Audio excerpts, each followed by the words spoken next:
Hey guys, it's Coach Tyler here with Momentum Throws, doing a video analysis for Glennis. This is her senior year. We've been working together since September, and she's made some pretty big gains. This throw was a PR by about 6 or 7 feet. She threw 137.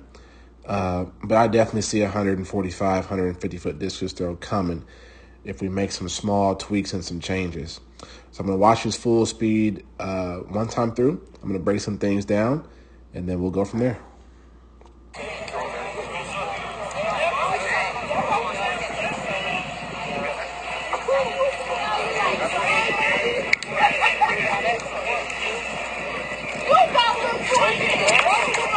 Oh, yeah.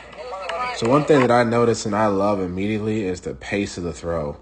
I'm always harping on my throwers to take your time in the back, set up the throw, and then accelerate as you get to the middle, and then finish strong and finish proud. And she does a really good job of all of that. You can kind of hear the grunt in her throw. She wanted this one.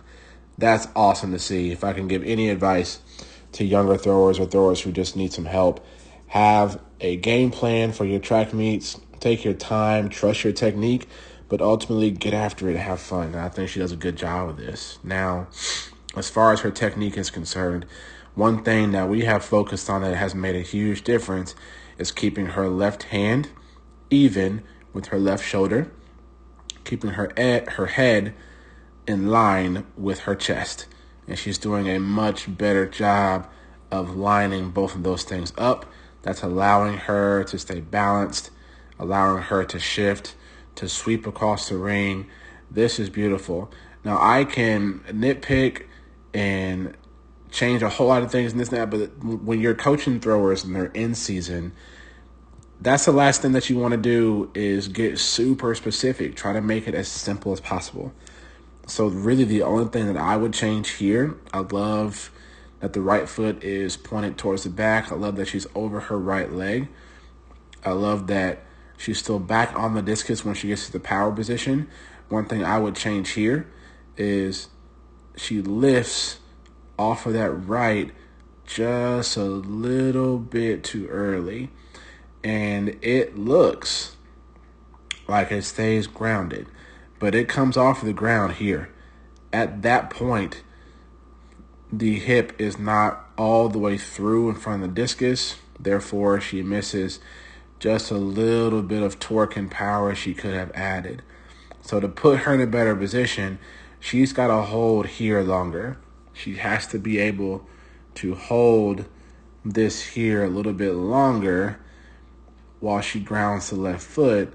And then when it's down, I rather left arm be here and discus be here as opposed to having it here. And that small degrees of difference will make a huge difference in how she's able to finish and putting everything out in through the discus. But her transfer of energy, her speed across the ring, everything is starting to line up. She's finding rhythm. She's confident. Now it's just some small details that we need to iron out. We can be a little bit longer and more pronounced in the left arm in the finish. Firing those hips through a little bit harder.